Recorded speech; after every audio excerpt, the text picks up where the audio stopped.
Good enough. We'll try this again. Hey, happy, what is today? Tuesday, December the 5th. He guessed, verifying from his tablet. It is fantastic. How you guys doing? Welcome to the Tactical Perspective. Hot mic for today. Yeah, it seems I'm doing a daily thing. You know why? Because being the guy I am, being the way I am at this point in my life after that military career and starting a YouTube channel and trying to fumble my way through that, I realize this cheers me up every time I'm able to do it. Every time I feel like I've got something to say about Joe, I get an opportunity to say it. And how do you feel bad after you're talking about a toy like the G.I. Joe classified line from Hasbro?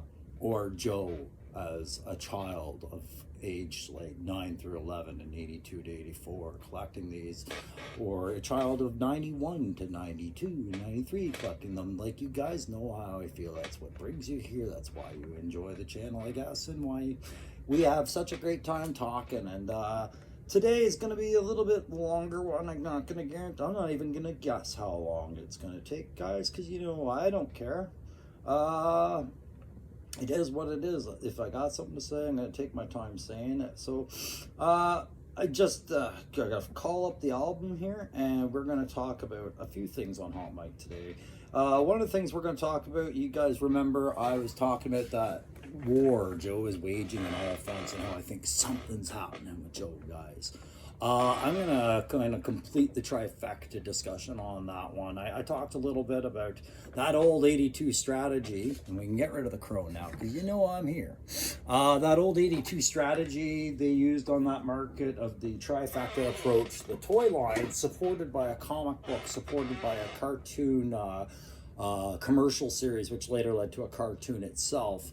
All of these things worked to the advantage of Hasbro and the Joe line and made it one of the most massive boy toy series of notable history as far as that topic goes. So they're back doing it again. And it's, I think, a bit more subtle. It's done very differently. But they are reforming the ranks as far as that trifecta. We have the G.I. Joe classified line. Okay, we have the comic book now, the one that Robert Kirkland and Skybound Entertainment has released in issue 301 is the new Joe series, and that will now go up. I have not been able to track down a copy of this. It has sold in Ottawa like unreal. The first edition copies have been sold out, and the second edition. I am waiting to see if I can get a third print copy of this comic, and it hasn't even been out that long. So there's hype going on. And I think part of that is what Hasbro has done to market these figures. You can't go anywhere on YouTube without a figure review. And eventually you're going to see a classified figure. If you type in G.I. Joe anything now, eventually you see these amazing photos of these figures that they take at Hasbro to promote their products. Figures like this one with Shipwreck. That's going to grab your eye because it looks very different from the original O-Ring 82 design type. So even old guys like me are coming back to this line because we're like, oh, hang on a second, I remember that, right? The movie is the missing piece. The movie, the TV show, the commercial, what have you. I think YouTube is the new commercial. We don't need commercials for G.I. Joe. There's enough people talking about it right now. But the movie and whatnot, you've heard me talk about at great lengths before, that there should be a series dedicated to that. So I'm going to talk a little bit about that. But before I do, I want to introduce you guys to, oh my God, a subscriber. We've had this talk recently about how to support the channel and whatnot, and how I felt about what was being offered. I was very taken aback. I'm amateur at YouTube, so I was taken aback, and I was like, no, don't send things to me. I don't want your stuff. I don't want to be that guy. And then I realized, well, okay, I talked to a couple of you, and I realized I was seeing it from a bad perspective at the time. And so that's led to discussions where, you know, like I said, I'm willing to trade figures with guys because I'm here in Canada and maybe I have access to something else. There's a couple guys interested in doing that. That's fine. That doesn't make me feel like a shill or anything like that. But 3D printing, guys, Loki, how do you say his name? I'm gonna have to go back to my YouTube really quick and say his name properly because I always blow it. We'll go over here. No, we're gonna redo this. Loki Wartooth. Thank you. There we go. Apologize, guys. Loki Wartooth and I have talked, and we've managed to establish a lot of communication, and I want to talk a little bit about him today before I go into the to what I think would make for a good Joe series or a good Joe movie as far as casting and how the characters are portrayed. I sometimes forget I'm going to do a tactical perspective because I'm a soldier. And that's why I wanted to do the YouTube thing, is put an actual soldier spin on stuff. So I'm going to talk about these guys a little bit later in the episode too, and how they should be portrayed as a mature audience's character in a film or a show as opposed to a cartoon. All right, but let's talk about Loki Wartooth. God, I love that name. It doesn't roll off the tongue. It beats a trail off your tongue, that one. Yeah. Welcome, new subscriber Adam Bum. I'm not sure if I mentioned you before, and I'm still getting caught up on the subscribers things, guys, so I apologize. I can't see on my tablet what I can see on my phone with my YouTube links, so I have to catch myself really off guard when I talk about you guys, and I always mean well. So Loki Wartooth, let's call up some stuff. So we talked online, and what Loki does is he's got his own. You can follow him on Instagram. I'm going to give you his Insta address for sure, but he's known as the Model Misfit 1138, all one word, on Insta. And there's his address there. Sorry, buddy. I was trying to crop it down so the rest of the email couldn't be read and whatnot, and I'm a terrible computer guy, man. I'm old school cut and paste with actual paper and scissors, not cut and paste with my finger dragged around. So he and I were talking. What he was kind of saying was he wanted to support the channel by sending me some stuff, and I was like, listen, man, I'd rather support you by promoting your stuff that you wanted to send me. So I think that's going to be our give and take. I did give him my address, and I asked him, hey, maybe you could send me a head for Falcone, because you guys know what a fan I am of that current head sculpt. Like, I think this is much better for him right now, given the options. The one I tried to do as a conversion didn't really work out the way I wanted it to, and yeah, you know what? That would be beautiful. Of course, I'll take everything and anything, but I want to show you guys what he sent me for pictures and why I'm kind of excited. I am of good opinion for 3D printers. I think the market is theirs if they want it, and they're entitled to go get a piece. That's his profile pic. You'll know you found him on Instagram when you find that pic of Deadpool. And as you guys know, I have 3D printers. I just never set them up. I haven't learned the software, and I'm waiting to get into my new house. But I have friends with 3D printers, and I have been envious of just the stuff they can print off for themselves. So you go to his page and you can go have a look at some of the pictures he's posted up, and it's not just of his stuff, it's of his collection and the way he interprets his Joes, and it's just a beautiful little tour down of imagination and a passion for the product, right?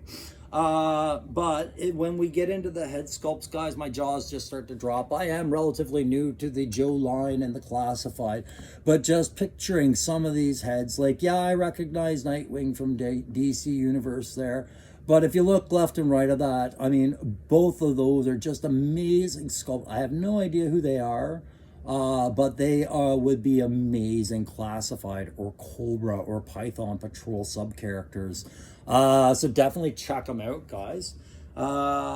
This was the part that sold me the most. It's almost like he had watched the channel a little bit and knew what button to press with me, right? So he has this picture on there with an alley viper with a proper belt-fed heavy. That's a 50 cal for sure, but it's got that big old industrial belt of ammo. So it's not just the bullets and link. It's an actual feed chute attached to a backpack, and that's awesome. If anybody's ever handled feed chutes before, you know their purpose is critical to a function of a heavy weapon like that. And to see that on there, I was like, hell yeah, this guy's got This guy knows. I couldn't get the video to really sync up and do a live take the right way, but guys, I'll give you the summation of this one. When I talked to you there, look, it wasn't working out, but now it's working out. But it was too late. I started the video. Same as your write-up, man. I think I know the kind of stuff you'd want to say, but I'm going to revisit your write-up that I asked you to write for yourself, and I'll throw that at the end of another video when I revisit your stuff again. And I will revisit this stuff again. This is exciting stuff, guys. So what we're seeing here is Zartan. And I'm not sure how Loki Wartooth has gone about this, or sorry, what was his website again? Sorry, I'm terrible like this. There we go. Model Misfits 1138. Pardon me, probably right at the bottom. I'm not sure if he used a different type of plastic, a resin, and printed all this figure himself, or if he's given it some sort of treatment. But he shared a video with me where he laid out a Zartan figure, and it is a different looking Zartan. It's probably the one I don't have. I've never seen. And he applies the UV light, just like back when we were kids, man. Remember when you got that Zartan and that chameleon skin, and you put him in the daylight, and he would turn all purple, just like that. Just like that. And then I got to watch it fade away. There you go. There's your crow moment, guys. That's fine. I don't need them standing at this point. But I was just bowled over by watching that whole video where it goes and it fades away. I thought, that is so cool. That is a fan trying to make his company work towards a better Joe line, right? Like, you got to take note of a guy who puts that kind of effort. Maybe you guys are used to guys like that, but I have a different perspective on guys like that. I see all the work and the creativity and whatnot, and I look for their personal touch, and this guy's got so much personal touch. I'm just going to show you the rest of the pictures he showed me, and then we'll move on with the rest of the show. These are a line of heads that the very first thing I saw there. So you see a bunch of good Dreadnought heads there. You see a hooded Cobra Commander. Looks like another Range Viper. Just phenomenal looking. These sculpts, I'm not sure if these are models he's making, small figurines. By the scale, they look really large and really intricate. But you can see this guy is, he's got game, eh? Like, big time.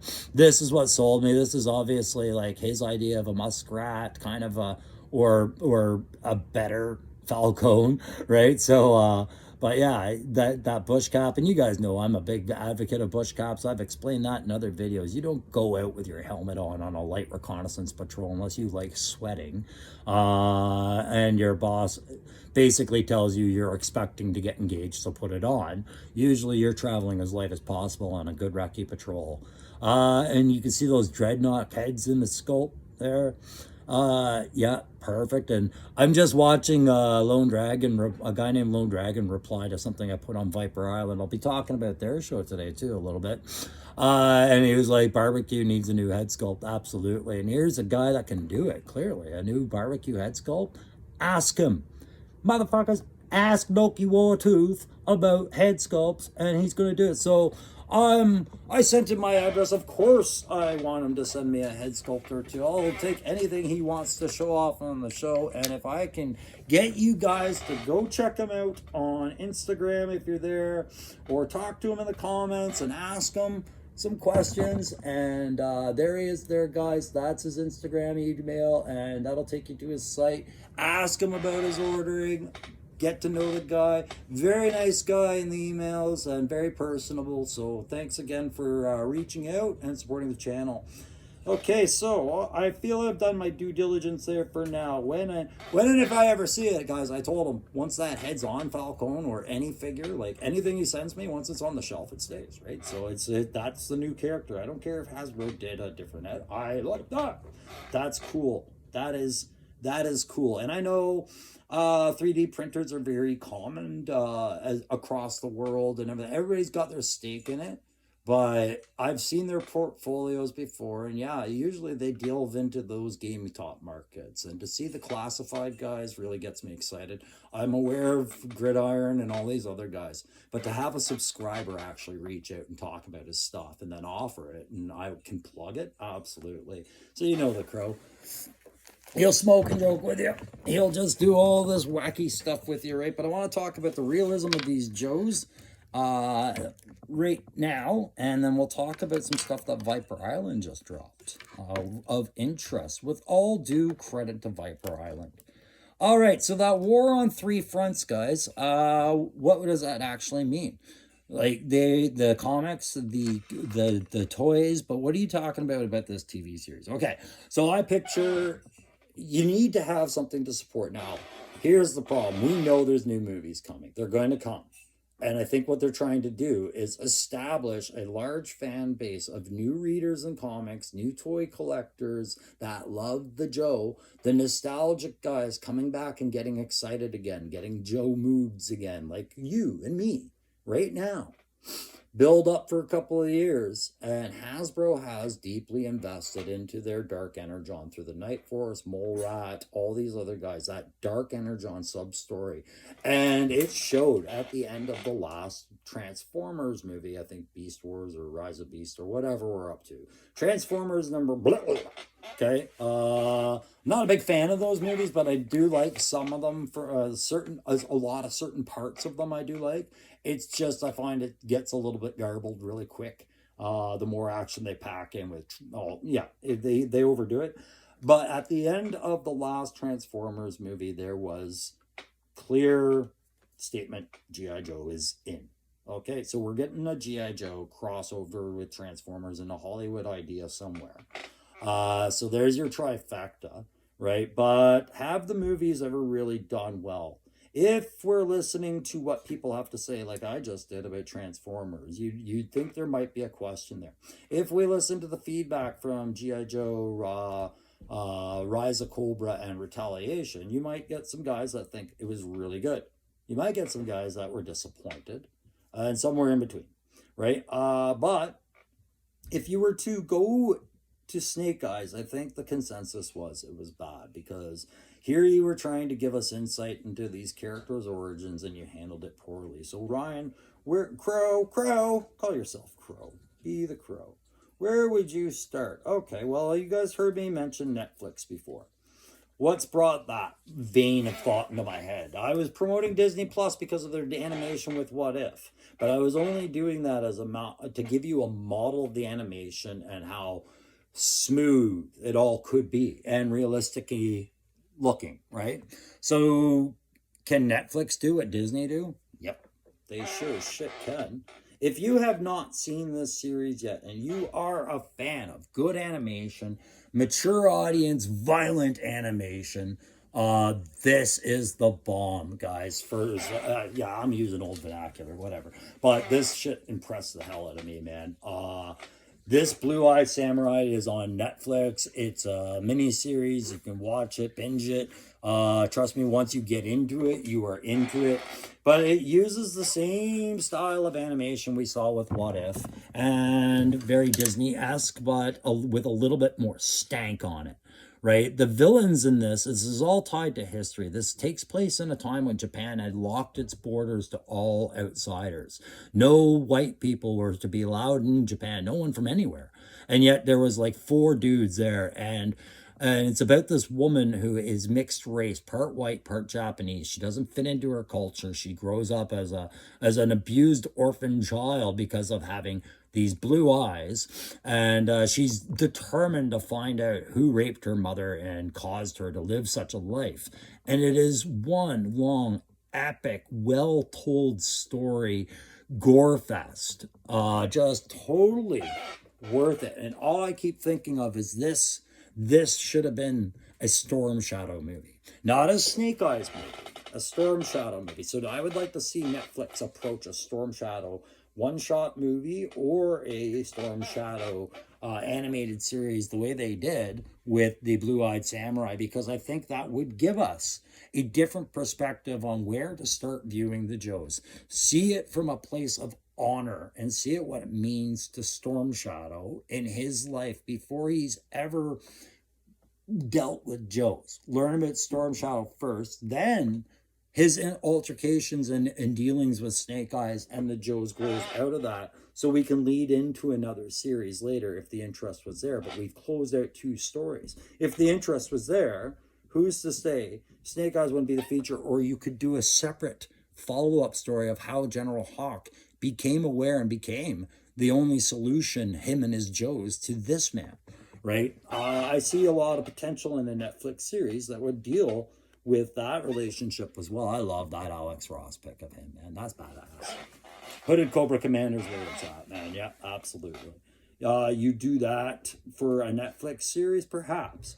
But what if you wanted to make a live action show? Say, like, something to the effect of a Jack Ryan series, I think would work well with a small Joe unit, right?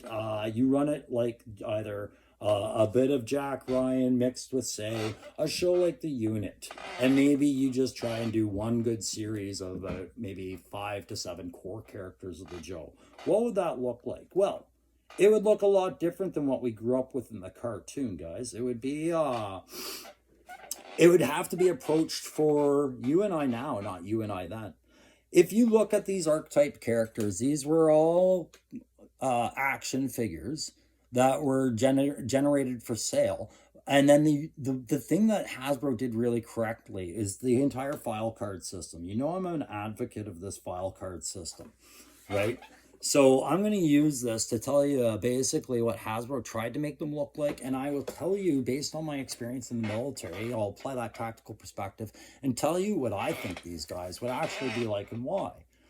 So when we get to Grunt, and you know, I'll tell you an actor that I think might look good portraying them, just for fun. We'll call it a casting call of sorts. So for Grunt, we know he's Robert Graves. We know his primary specialty is infantry, and he's a secondary specialty is small arms armorer and artillery coordinator. Okay, so for you guys in the that aren't in the military, what that basically means is he's an E4 sergeant, right? So he's in charge of a section of infantry at a minimum, and he's responsible for like anywhere between, I think, 10 to 12 guys, depending on what nationality of he is, right? Or more, depending on if he's got more attached to his section, whatnot. But you get the gist. He's responsible for these guys.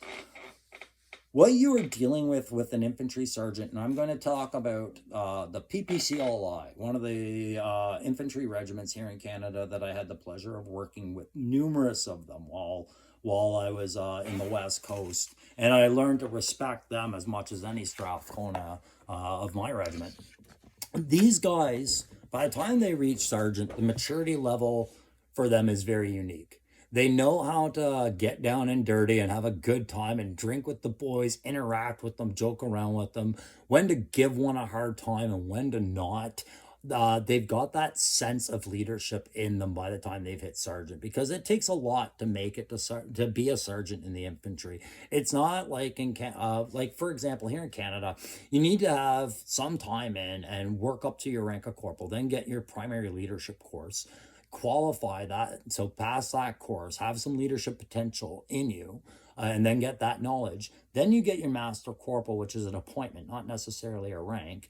You prove whether or not you could be that leader that they suspected you could, or if that's maybe your best place for a while.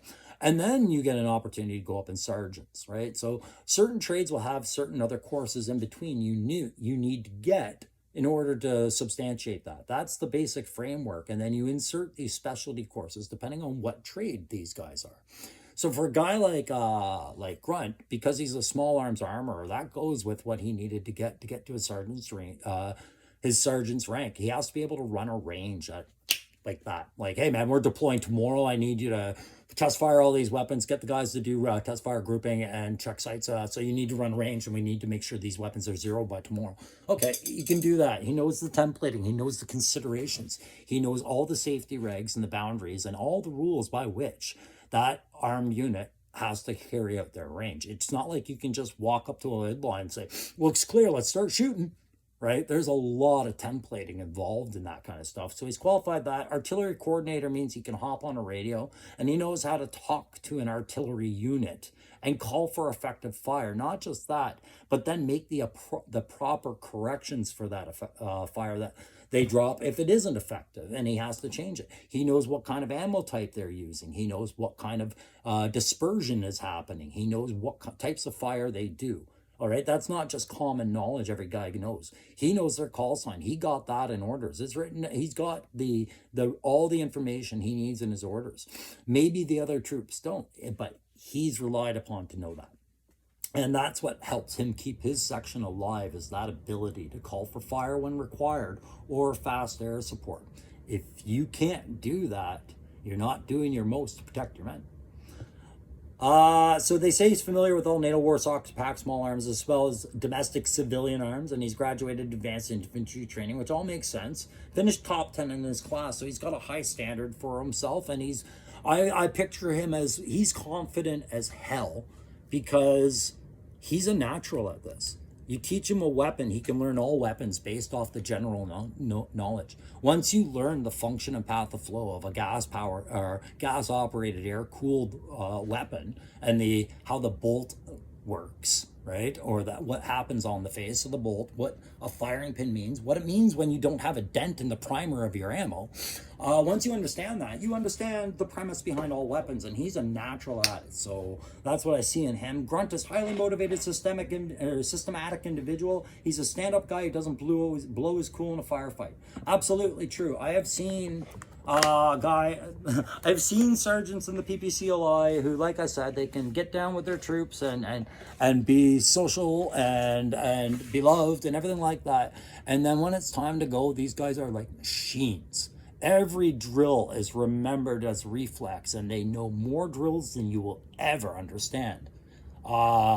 You think it's just a matter of understanding what to do and you come into contact with enemy and how to win a firefight. No, they understand big picture, small map, live time. They know where their flanking forces are. They know what other sections and other units are doing and how much time they have before the next maneuver happens without any radio communication. This is the kind of stuff you have to have. You cannot flip your lid because somebody called you a name that you accidentally took offense to when they were joking around. You have to be calm, cool. When things aren't going your way, you can't panic, you can't throw a temper tantrum, and you can't get violently retaliative against your chain of command. That is not the grunt way. That is not the way I've seen it. I have seen guys like that. They don't function well sometimes, and they get corrected over time, but there's often a lot of other issues going on. I picture Grunt, the guy who could see everything, the horrors of everything, and have the processing, cognitive ability to deal with it all very rationally, very calmly. He is one well-together dude. So where would you see him in a Netflix or a movie of any type? I would definitely put a guy... Oh, yeah. The big other thing about him and Roadblock that stand them apart from, say, Shipwreck, to them, Shipwreck is a pog. Okay, and they will call others pogs. Pog is not this that you guys think my generation was all about. Thank you very much for that. Tide Pod. These are Tide Pods? I'm just joking, guys. Let's not go there. No, a pog means person other than grunt, right? When you are in an infantry unit and you are expected to, at a drop of the hat, go running headlong into the enemy, whether or not you're going to eat a bullet or not, unknown to you. Just rely on your skill and get violent, and get dominant. You're going to form an alpha dog society within these units. They're all going to be men, all confident, all sure of themselves, and women that are confident and sure of themselves. Trust me. So once you get that kind of camaraderie and esprit de corps and bond in the military with the infantry, especially if you aren't infantry, you're not one of them. And so your opinion, and this is just not, it's not doctrined, it's just the organic side effect. That means when it comes to a discussion about war fighting and violence and how to defeat an enemy in a firefight, your opinion will sit way down here because you're a pog. Theirs is here, and it's valid. It is valid. The amount of stuff these guys learn organically within just their unit lines on a daily basis overshadows what most other trades learn. That's who I would see him played by, a Michael Ironside, a younger Michael Ironside, perhaps this age or a few years older, seasoned veteran look. Okay, we got him dealt with. Let's go on to, yeah, and I very much, this is how I see him, as calm, cool, collected. Yeah, Roadhouse. Not that he looks like Patrick Swayze, but he's nice. So it's time not to be nice. Roadblock. Let's talk about Roadblock. I see him very poorly portrayed in the cartoon because it doesn't make any sense when I read the file card, which says Marvin Hinton is an infantry heavy weapons specialist with a sub-secondary specialty of cook, born of Biloxi, Mississippi, E4. Okay, Roadblock's dream was to be a gourmet chef. He was working as a bouncer to earn money to attend a Scoffier school in France when an army recruiter convinced him that the army could train him to be a chef. Roadblock joined, but found the army menus and preparation techniques too appalling. Transferred to the infantry. He optimally transferred to the infantry and then qualified expert with the M2 Browning, 50 cal machine guns, all Warsaw, MGs, heavies, etc. And they talk about how he can just lug around heavy guns like it's nothing. And if you can handle firing a 50 cal from the hip, maybe I don't want to F with you anyways. Just you're too strong. That's basically what they talk about in there. So, Crusty Old Crow applies a little bit of wonder, because you guys know I have gone back and watched some of the cartoon stuff. How come he's always rhyming in the cartoon? Where does that even fit? To me, the way he does it is almost like a mental affliction he has, like a form of rhythmic Tourette's. And it would get on my nerves to work with somebody who's always doing that.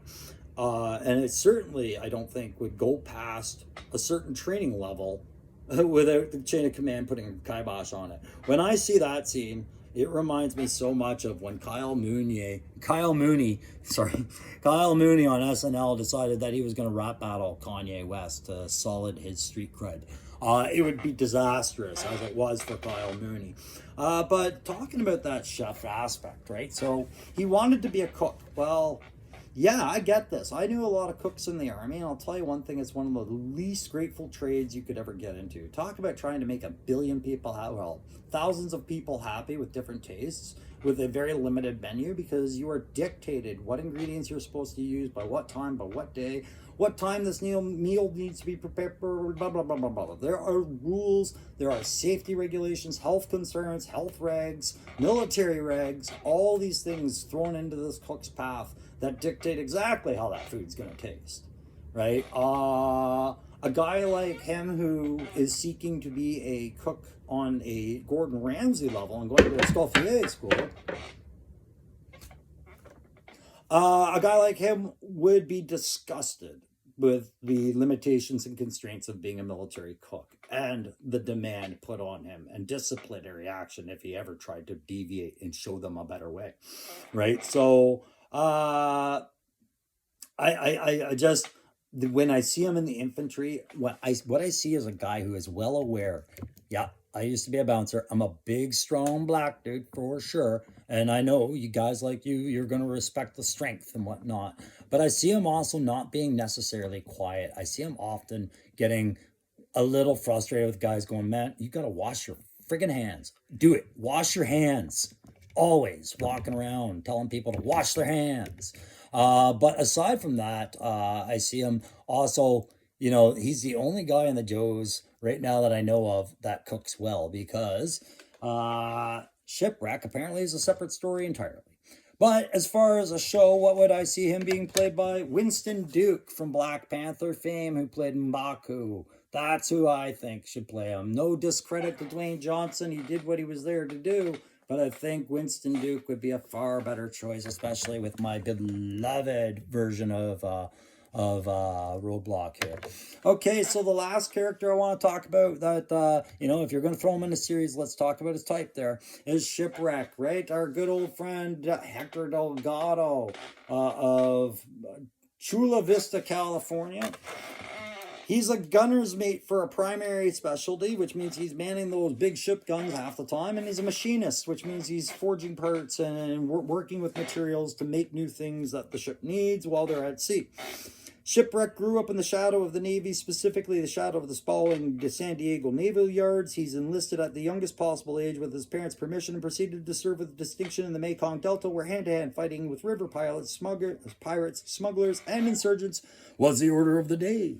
Putting in time at Gitmo and Yokosuka, and was on hand at certain carrier-initiated operations in the Middle East. Okay, he graduated Naval Gunnery School in the Great Lakes He's qualified all the relevant weapons like the M16, certain Brownings, stuff he would need to be part of a boarding party or defend the ship. Shipwreck is your quintessential sailor. He can splice a line, fry powdered eggs in the tooth of a gale and eat them, tell taller tales than a Senate Appropriations Committee, and take 3 days liberty into full Greenland and come back smiling. Okay.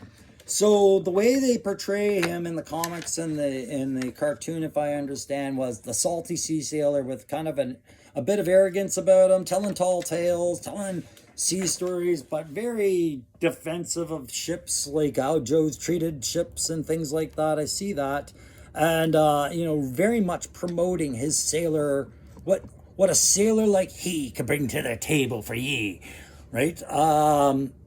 And then Polly and all that. And what I see is this very traditional, almost stereotypical version of a sailor, right? But you look into it, you find out there was some inspiration there of Jack Nicholas back in '73 for the last detail, apparently is credited to it. And when I see the character, he is a bit kind of hokey. I know he was written to have some charisma about him, some charm. And the thing is, here's where Shipwreck needs to be portrayed. If you're going to have a Navy guy that's working under a chain of command of non-stop infantry, artillery, and more infantry, whose big bosses include Flint, Duke, Beachhead, and General Hack. I like to throw him in whenever I can. You can see his entire chain of command, really. The guy writing all his evaluation reports, doing everything that has career implications for him, is Army. Yes, his chain of command, the naval headquarters is probably tracking and having their input on his progress reports and evaluation reports and where he sits and meriting for the next rank level. But that disconnect from being a unit, from being a Navy guy attached to a unit of military indefinitely, like this is a posting for him. He is not infantry. He is a POG, and he's being told all the time he's a POG, he's a Navy. And he's trying the best he can to represent his relevance. And he is relevant. He brings a lot to the table for the Joes and, understanding shipping lanes, how certain things work at sea, and understanding ships, call for fire, big guns, how they all work, making parts out of desperation to make something work at the last minute. Like, he can do all that. He thinks he's a cook, but he's a really shitty cook, apparently, and that's why they mentioned that he can not only make the eggs, he'll eat them, because apparently nobody else will. So I see him and Roadblock having a very interesting side text relationship in a series like that, just little jokes over food and eating and things like that. But that's how I see these guys, and that's how I think the mature audiences would want to see a guy like that portrayed. So who would you want to see it? Before I show you that, I want to show you that that's the most amazing photo I've seen of Shipwreck yet, and I wish there was blood splatter effect because he's choking the dude with the rope and about to finish him via Harrison Ford, Tom Clancy movie style, with that anchor, right? So woo. But I see Carl Urban being a good choice for a guy like Shipwreck. I've seen Urban play a lot of different abrasive characters in The Boys and Judge Dredd, the Star Trek series. The way he portrayed Bones in Star Trek, I thought was brilliant. So I could see him doing a good Shipwreck. But if you couldn't get him, then I would lean towards Timothy Oliphant.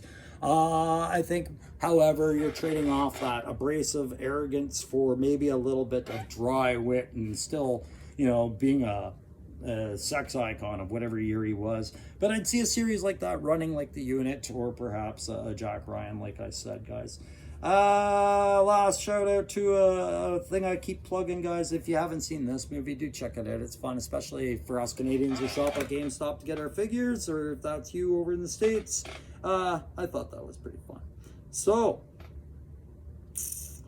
I had to look up what the term shill meant, and I finally found out, and that's why I was so slow to take people up on their offers to support the channel by sending emails, sending photos, sending 3D prints, and I realized I don't fall under that. So I just wanted to show you one last picture that that Loki Wartooth sent me to get you guys to, again, go check out his site. I wrote him back. I said, when I said that stuff about the Falcon head, he said, "Oh, a Falcon head, eh? You mean like this?"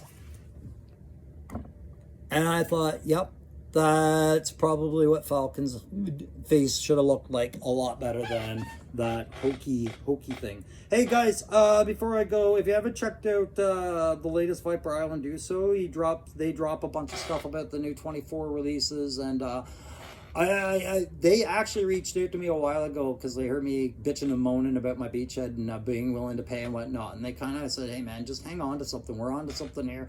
It sounds like the new beachhead's coming for the retro line, and I remember hearing something about that, so it was nice that, you know, it wasn't really news to me. It was nice that they saw who I was, knew kind of something about me, and reached out to just kind of make me feel better about a certain situation, and I appreciate that. But their new line, they talk about the 2024 line. They got some new pics of Naga Hide's prototype up, and they got some interesting theories involving mole men and what might be coming down the line. You know how they like to they're like me, they like to speculate. They like to go on record as putting their vote in on a particular thing. And I think they've got a really good one on what they talk about involving the Mole Man and a possible release, and how it ties into something I've been doing here on that show with my 82 to 94 series. I focused on a particular year, and so did they when they came up with their theories. So do check out the latest Viper Island news on that.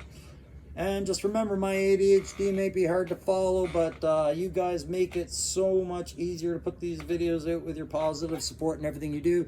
I like is all, you know, the usual. I always wait till the end, and I should have started it that way. But don't forget to like, share, subscribe for your crusty old crow. And as the holidays come in, remember, it can be a hard time for some guys. And if you find that this time of year that we're coming up on is hard for you, we got a really good community here, and you can always know I feel like I owe you a lot. So you can always talk to me about whatever you want to talk about. All right, guys? Thanks so much for your support, and we'll catch you next time, which will be in about another hour. And when I review this bad boy, yeah, I got one.